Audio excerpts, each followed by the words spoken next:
Hey guys, be willing to walk alone because many who started with you will not finish with you. Okay, now what do I mean by that? What I mean is you need to start fighting here for your rights when it comes to what you can do in the blockchain space, and be a lion. Okay, don't go along with the sheeple. Be a fighter. Don't give up. Now, the reason why I'm saying this is because if you don't know, yesterday was a really big day on the floor for the Senate hearing on the tax provisions with blockchain and cryptos, okay? Now, a lot took place. Unfortunately, it's kind of ironic, my internet went out, so I didn't have a chance to shoot a video on what exactly happened, but just to break it down for you guys, here's what happened, okay? Basically, let me sit down here. Basically what happened was you had the infrastructure bill that was going through for $1.2 trillion, and they had to come to a bipartisan agreement with all senators, okay? They had 99% of the senators on board with the amendment that they made to the tax provisions on the blockchain portion of it. That's what was holding everything up. So guys, if you're in blockchain right now, literally because it was the most viewed Senate hearing across the entire globe in the history of the US, that should tell you right there, we have already won, okay? If that's bullish, give me a like. If you think it's bearish, give me a thumbs down. I'd like to know, what you guys think of that, because even though it was good overall as far as progress for where we're going in the blockchain space, it was quite an embarrassment at the same time. And the reason why is because they're trying to change the amendments on this tax provision, and the actual verbiage and language inside the tax provision was basically two things, okay? Number one, if you have any transactions on Bitcoin over $10,000, you need to report that. I'm okay with that, okay? I'm completely fine with that. Number two was verbiage and language on brokers. So any exchange or broker needs to submit tax reportings because they offer a financial service to clients for buying and selling cryptos. They need to report the taxes on that, okay, through a 1099 form. Okay, just kind of like your brokers with stocks. Now, here's where it gets tricky. Here's where they get sneaky and are leaving the language very broad in general when it comes to a broker. They were trying to define what actually is a broker in the amendment. And Senator Toomey and others, along with the U.S. Treasury, we're all in agreement that the provision and the definition of a broker needs to be changed so it excludes people that are architects, developers, miners, people that are staking, running operating nodes, etc., right? Because here's the thing, if you're doing any of those things, which I am, I'm running a Guardian node, I'm running a Compute Edge node for video encoding processing. So I'm staking my tokens, and I'm also, playing around with the Ethereum development with smart contracts on the Ethereum blockchain so I can get better at this kind of stuff. And I'm dealing with financial transactions, but these financial transactions that are taking place, okay, are in a development environment when I'm building out my decentralized exchange. They haven't went into production. Okay, so therefore you can't treat me as a broker for that kind of thing, and nor would I even put it into production because, quite frankly, I don't want to deal with that. So if I'm writing smart contracts that have specific business use case that solve a problem without doing a financial transaction with another client, if I'm just doing something to solve a problem with, like, tracking data, for instance, I don't need to offer a financial service for that, so that clients can buy and sell cryptos. I don't have to do that. And because of that, you can't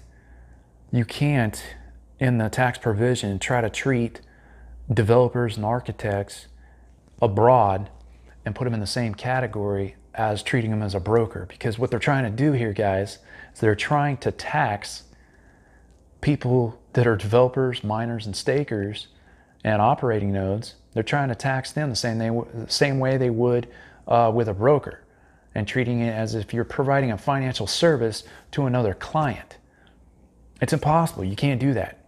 Okay? And so this kind of ties back into what I started the video with, which is, you know, be willing to walk alone. Many who started with you will not finish with you. So what do you do about it? If you're somebody like me, I can tell you right now, last night I wrote my state senator and I explained to him, you know, because I know how this technology works. I explained to him how you cannot tax people and treat them as brokers for doing the stuff that I'm specifically stating here. You just can't do it. It's impossible, because we're dealing with decentralized exchanges and smart contracts within the consensus algorithms for running node operators, edge computing, that sort of thing. And there's no way to know who your users are, who are using the blockchain. And besides that, yeah, you can go ahead and tax me on the tokens that I receive, okay, as rewards for staking. Fine with that, but you can't sit here and expect me to come out and you know, report every single video encoding job that I did and know who the user was on the back end, and then somehow, you know, explain to you how I provided financial services to them. It just doesn't make sense. You know what I'm saying? So it's completely stupid in my book, in my opinion. And the problem with this is, you know, Ted Cruz even admitted it. They have no idea what they're doing. They have no idea. They do not understand blockchain technology. And I've had this conversation several times with my friend Big C. And, you know, he even told me the same thing. He's like, I think we're giving these guys too much credit, because, quite frankly, he thinks that guys like Jerome Powell don't even know what they're talking about. And, you know, they're just proving it to us right now. He's 100% right. So, you know, Ted Cruz even admitted it. He's like, why on earth are we trying to regulate and tax and push these amendments through and legislation in an infrastructure bill on cryptos if we don't even understand it ourselves? Like, you can't regulate that, right? So, pretty interesting. It was an embarrassment. And so what they're doing now is they've stopped talks on it, because all it took was one senator out of 100. They needed 100% agreement with the senators, and all it took was one man from Alabama, senator from Alabama, to come up and basically put everything on hold, because he wanted a $50 billion provision for expansion on the military, okay, which was his, you know, who to benefit? Him. And he knew that, and he knew exactly what that would do. And so now it's come to a recess. They're going to rejoin here in a couple months, and who knows, guys, by then they may have an entire new bill put together with new language and verbiage. So I'm not, you know, I'm not giving up here. And what I'm saying is, you shouldn't either. Okay, like I said, be a lion, be a fighter. If I were you and you're staking right now and you're running nodes like I am, email your state senator. Let them know. Like, explain to them, like, look, you cannot treat me as a broker when it comes to taxes, and therefore that verbiage should be amended or changed before it goes into law. And if it does go into law and they stick with what they've got in there right now, guys, the US, they're screwed. Let me tell you what will happen. You're going to get guys like me who claim dual citizenship, or just plain flat out flee the country, okay, and they go overseas. Now, I know guys like Charles Hoskinson, for instance. You know, if you watch his YouTube videos and what he's saying right now about it, he's saying the same thing I'm saying. Stand up and fight. You know what I mean? Like, if there's enough of us in the community that come together and can express to these guys and teach them and educate them on what they don't know, then perhaps, you know, you can get some change. But you can't give up, and that's where I'm at. So anyways, that's all I have for today's video. I just wanted to focus in on that specifically, because it's so broad and it's so critical and important to the entire blockchain space as a whole. I don't think it's going to slow the blockchain down or the market cap for the entire space. It's not going to slow that down. Okay, these prices are going to continue to go up because guess what? The rest of the world doesn't care. They're going to keep moving forward with it, with or without the U.S. Senate. And I don't think that's what the U.S. Senate and Washington understand. It's like you're killing innovation. You're killing creativity right here in our very own country. We have a chance right now to lead the fourth industrial revolution, okay, and spring us forward in progress for like the next 100 years. And if they mess this up, God willing, they don't. But if they do, yeah, it's not going to be pretty.